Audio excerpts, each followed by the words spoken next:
Hi, this is Anna Imagination with the Healing Garden. Welcome to Shifting Perspectives. So, I have been up for about 48 hours now, and I am fed. I just and I'm cleaned, and I am de-stickied. They did an EKG, so I had like stickers all over me, and I found more stickers, and I'm like, ah.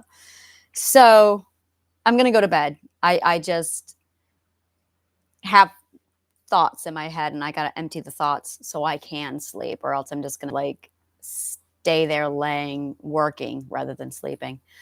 So this is me emptying out all the thoughts in my head so I can go to sleep. I have a friend. I've been friends with him since 2020. And it's one of those friends where you don't align. He's fourth perspective.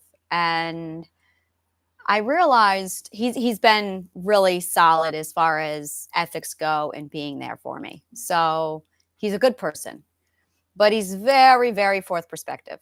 And every now and then we'll get somewhere and he'll tell me about his situation. And it's gotten to a point where I just kind of go, okay. And I had this realization this morning. He's been talking to me about the situation and with his relationship. Just a minute. Kitty, kitty, kitty. You kitty, kitty, kitty, kitty, kitty, kitty. There's your babies. I have a cat that's deciding, oh, this screen is a great scratching pole. And I'm listening to him and I'm going, it's at a point where when I hear him talk about his relationship, it's just dawns on me and I'm like, oh, this is a great insight. He's a fourth perspective, but his ex-girlfriend is a sixth perspective. And she is definitely being affected by physics in her hippocampus. So I talk about this a lot. Basically, we have a hippocampus. It's a walnut-sized thing in our brain. And when you are traumatized, it shrinks. When you are uneducated, it shrinks. And you can grow your hippocampus on purpose. And there's like a few things you can do if you want to grow your hippocampus. So the first thing you can do is listen to the theta wave, which is 95 hertz. If you ever listen, that's what I've got playing. So every time I do a podcast, I actually have it on in the background at all times. I listen to it literally like morning to night. I'm one of those persons that can listen to the same song over and over. I'm neurodivergent. So if you do Sudoku, chess, any brain, anything, any education, any memorizing of scripts, any memorization, which is why listening to the same song over and over again, learning a different language, all of these things grow your hippocampus. And trauma shrinks the hippocampus. And when I was a child and when I was 15 and I said, oh, I noticed that all of my abusers are uneducated. If I become educated and outsmart my abusers, I can get out. That was actually my saving grace. That was the moment that I decided to commit my life to education. And in so doing, I actually grew my hippocampus while it was being traumatized. And I grew it more than it shrank, which actually, in fact, it worked. I was able to get out, which is why I've been so tuned into the frequency all my life. Once you get the hippocampus to a certain point of growth, physics, you basically, it gets so big that it accesses the electromagnetic field. And this is what happens with sixth perspectives. Sometimes it can happen a lot sooner than your sixth perspective. And it can happen at any age, as long as your ethical perspective is there. This is your ethical perspective, not your subconscious mind or your environmental perspective. So you might be acting like a fourth. The way we act and behave, our behavior is our subconscious mind. It's not who we are. And this is something that a lot of people don't realize. When they meet somebody, they're dealing with the subconscious mind. You're 99% of the time you are interfering or you are interacting with somebody's subconscious mind. You're not actually dealing with the person. You don't get to see the real person until, yeah, you get to see the real person when they're relaxed and when they're laughing and having a good time. That's when you get to see the real person. Maybe, because some people use that as a defense, and that's another subconscious mind defense. So, which is why I say I don't date anyone unless I've been friends with them for 2 years, because I wanna make sure I know their identity before I say, "Yeah, I want a relationship with you."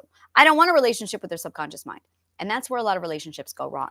So this friend, my friend and his ex-girlfriend, she's a 6 and he's a 4. And I'll get like 3 or 4 texts a day from him trying to explain her to himself. "Well, she's doing this, she's doing this, she's doing this." And I finally wrote him a text, and it just, what I wrote was just so, that's it. I wrote, "She does not live in your perspective. You have no idea why she does what she does, and that is what you really need to accept. She lives in a different perspective than yours, and you've been trying and still are trying to understand her with yours. She's not fourth perspective, she's sixth, and she will not be something you can understand." And that's bottom line. A second perspective, a 2-year-old cannot look at a 15-year-old and understand them. A 15-year-old can look at a 2-year-old and understand because they've been there. But the 3-year-old, the 4-year-old, when they're looking up to somebody, aspiring to be like somebody, they can't understand because they haven't been there yet. This is hindsight and foresight.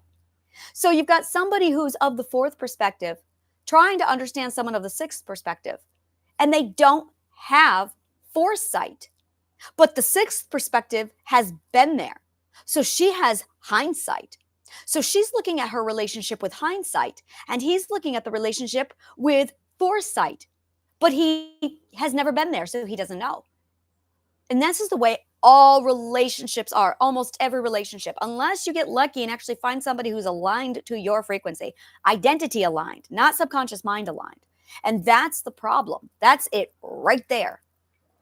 And I realized that all of this is just every one of us in our own perspective trying to find the right words and verbiage to define ourselves and our relatives, our relativity to everybody else with our perspectives. But we're all functioning under the comprehension that there's only one perspective. And every time we make a decision, we're sitting here going, "Okay, well, this is the way I see it. Oh, but society says it should be this way. I gotta change that." And that's where it gets to be a problem. And and it's funny because business is the same way. When you build your own business, I talk about there being three perspectives when you have your combination. There's your ethical perspective, that's your identity. You have your subconscious mind perspective, that's what our abusers say we should be. And then you have your environmental perspective, which is what the perspective is that you're actually involved in based off of who's in charge, who has the authority. So you have your authoritative, but it's not you, your authority, it's whoever's around you. Whoever has the most power gets to dictate the perspective. But when you build your own business, you have a fourth perspective. You have your business perspective. And I built my identity, I got my subconscious mind perspective, I got my environment, everything's aligned. And then when I built my business, I had all these fourth perspectives saying, "You got to do it this way, you got to do it this way." And I'm thinking, well, they've been to business school. Well, they've done. So I start conforming my business to everybody else's opinion. Now, this is my fourth fucking company. This is my third business. I build businesses all fucking time. I've been doing it for like 10 years. I know my fucking shit. And they're fucking successful. This one, was the first time I tried shaping it around what everyone told me I should. And I'm going, what the fuck is wrong? And then I realized I'm not being authentic. It's not aligned to me. It's aligned to the fourth perspective. It's aligned to what everybody is telling me. And everyone is saying, "Oh, you got to market. You got to go to do cold DMs. You got to do this. You got to." And I'm like, shut the fuck up. I don't have to go do a goddamn thing. I need to do me. And what I do, oh, what I do is really different. I run my businesses completely different because my businesses are built 100% on what I want. It's a reflection of who I am. And that's the way all businesses are. And that's the problem is people are trying to do cookie cutter businesses and it's just not working. So you actually have four perspectives. Every time you build something that's separate, if you build a charity, that charity's got to be a reflection of you. And it's all defined based off of who and what you are and what you define as. And that's really it. It's self-defining, self-definition versus how we are related to everybody around us.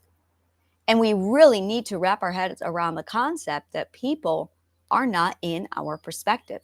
that you might be dealing with a second, that you might be dealing with a fifth. I was at the hospital last night and this woman drew an IV. Oh my God, she was so aggressive with how she did it. And she was second stage perspective. And she was very religious, but it was some of the worst bedside manner I have ever seen. Everyone else through the whole evening came over and asked if they could see my bandage so they could scan the barcode. She didn't. She came over and she manhandled me. Fourth perspective talk for grabbed me, where she literally grabbed and twisted my arm. And she did it every single time, like I was garbage. There was just no respect. Like, you don't fucking touch my body that way. I should have said that to her. I needed to say that to her. You don't fucking touch me like that. Like, what the fuck are you doing? Everyone else here asks, why aren't you? And I did not say that. Damn it. I did not lay my boundary. So I instead just brooded on it and I was pissed off the whole night. And then when she did the IV line, she was so incompetent that there was blood all over the bed and all over my arm. It's like I have never had a worse, and it was painful. And it is still painful. It was in me all night. And so I'm going, you really have no fucking business working in medical. And the amount of tape she used, like, I cannot tell you how many lines I've had, and I have hypothyroidism. So I get my blood drawn literally every 3 months. Like, I am not a stranger. I know a good phlebotomist when I have one because I get my blood drawn every 3 months. And this woman just, it was a terrible job she did. And it really, really upset me. And I really needed to set my boundary and validate, like protect myself. And I didn't.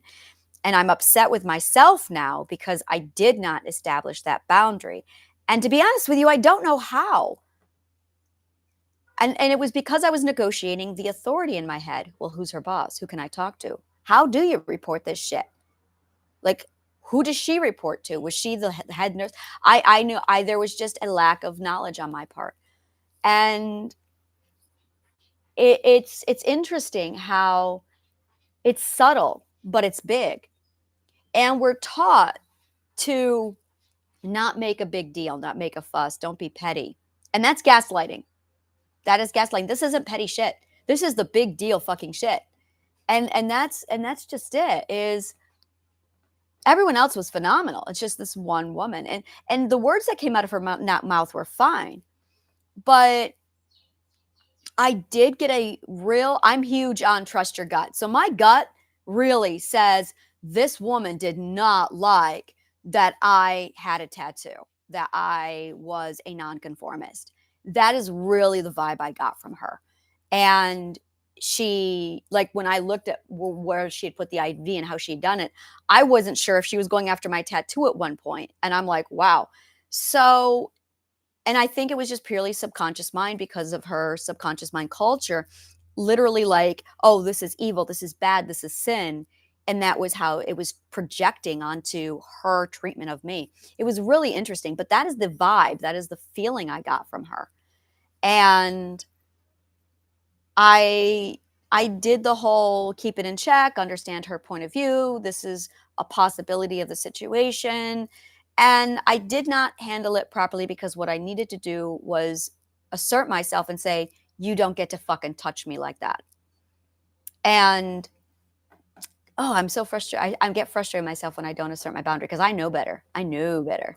And it's just practice. It's practice.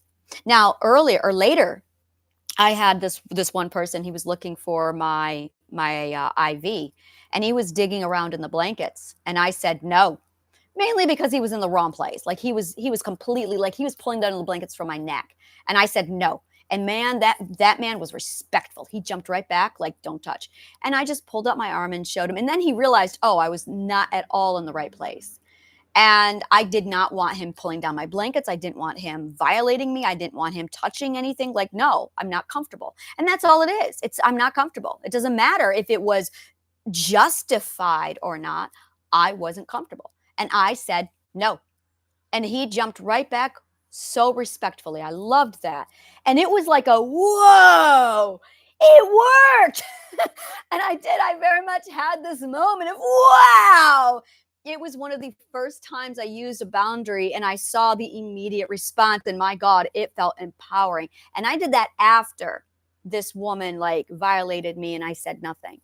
So you could almost say that I learned from that. It's because she was so aggressive with my arm and handling me that a couple hours later, when this man started pulling down the blanket at me, looking for my arm bracelet, I was able to say no. And it was a completely different response. And I got to see evidence of my boundary working. And when you see your boundaries actually working, boom, the authority just floods you. And you're like, wow, I got power. And that's it. Oh, it's such a good thing. It's like, wow, I have power.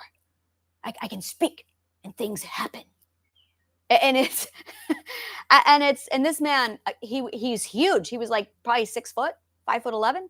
He was huge. He was probably 200 pounds, and I had the ability to control him by having him step back out of my comfort zone with a single word, no, and it worked. And it's not the first time I've set a boundary and have seen results, but every time I do, because I'm so new to setting those boundaries, it's amazing to watch. It really is. It's surprising at how easy it is when the person's respectful. The only ones who aren't respectful are narcissists. The only ones who are not respectful are the narcissists. Like, this is such a black and white subject. Like, either a person is decent or they're not. Maybe they're decent, but they're ignorant. That doesn't mean they're decent. Sorry. You can be a good person and rude. Your ignorance can make you rude. It's not an excuse. Some mothers, some fathers do a fucking horrible job raising their children properly. So that when they're put in a society to interact with people on a social status, they fuck it up. And that's where boundaries come in. And that's the whole thing. If you were to take away all of our language and you just give us the ability to bite people, and this is a very vivid image, but stay with me for a minute. If you just have the ability to bite people, and I mean like degrees of biting, like nipping, it's like a cat or a dog with puppies. That's all you got. You learn really fucking fast where the boundary is and what you can and can't do, because if you did done fucked up, you're going to get nipped by mom. And it's that simple. That's what a boundary is.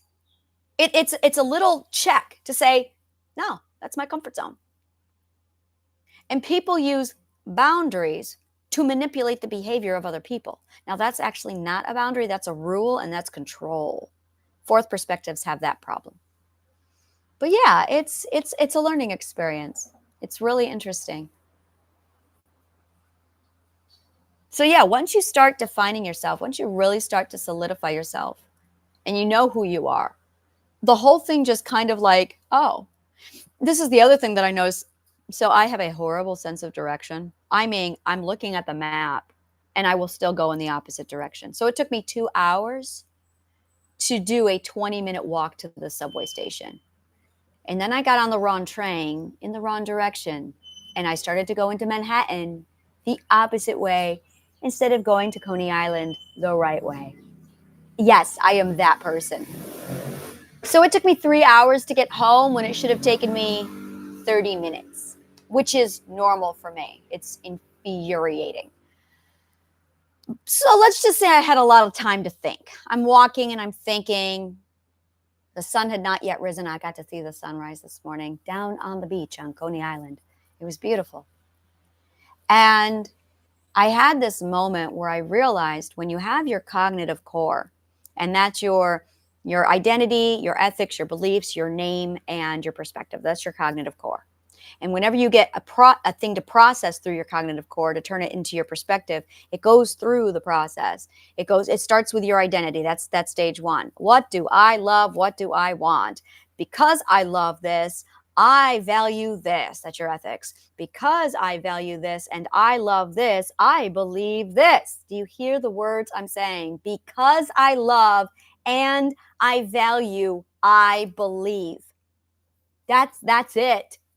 That's where beliefs come from. But then you have some dipshit coming along saying, you got to believe this. Well, I don't love that and I don't value that. But there it is.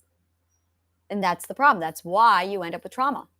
So, and I realized something. When I went through the stages of healing are these. You got to first define yourself. And then you got to decide what's valuable to you based off of what you love. And then you've got to determine what your beliefs are based off of who you are and what you love.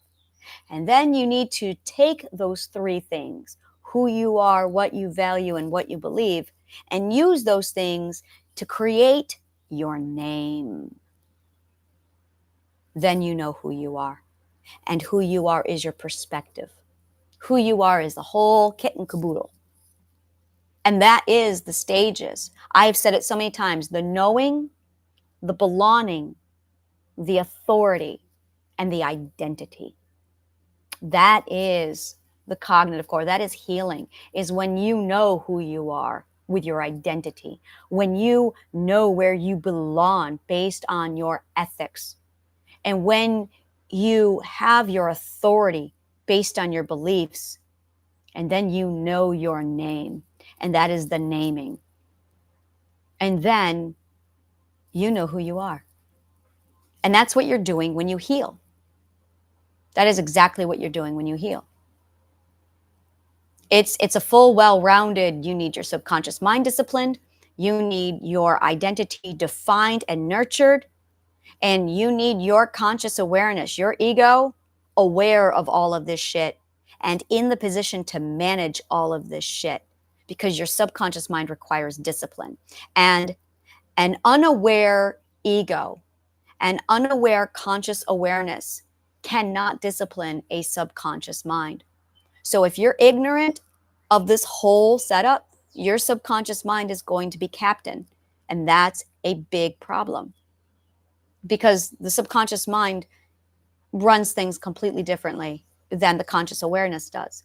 The conscious awareness prioritizes identity, prioritizes intuition and the self, prioritizes the balance of the cognitive core. The subconscious mind doesn't do any of that. The subconscious mind just packages everybody up and wraps them all in bubble tape. Literally, you're wrapped in bubble wrap. That is all the subconscious mind does. You got to wrap this person up in bubble wrap. You got to wrap this person up in bubble wrap. That is how the subconscious mind runs things. So you've got parts of you that are suffocating in bubble wrap. I love this analogy. This is hilarious to me. So you're walking around wrapped in bubble wrap trying to function, trying to live. Well, you can't live if you're so focused on fear, because the subconscious mind is taking control of everything. So when you are healing, what you're really doing is restoring each chamber of your cognitive core through the knowing, the belonging, the authority, and the naming. It's a process. But once you define what you're doing, now you can heal. Now you can start your journey. Now you can actually get to where you're going. Now you've got a milestone. You've got a destination. Now you've got a checkpoint. Now you've got a plan. Now it's not going to take you 20 years because you know what you're doing now. Definition is everything. It is absolutely everything. So, for more shit like this, subscribe to my YouTube channel.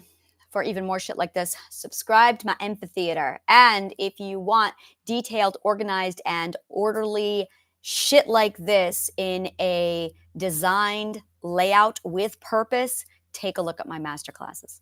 All the links are below. Thank you so much, and may the kindest of words always find you.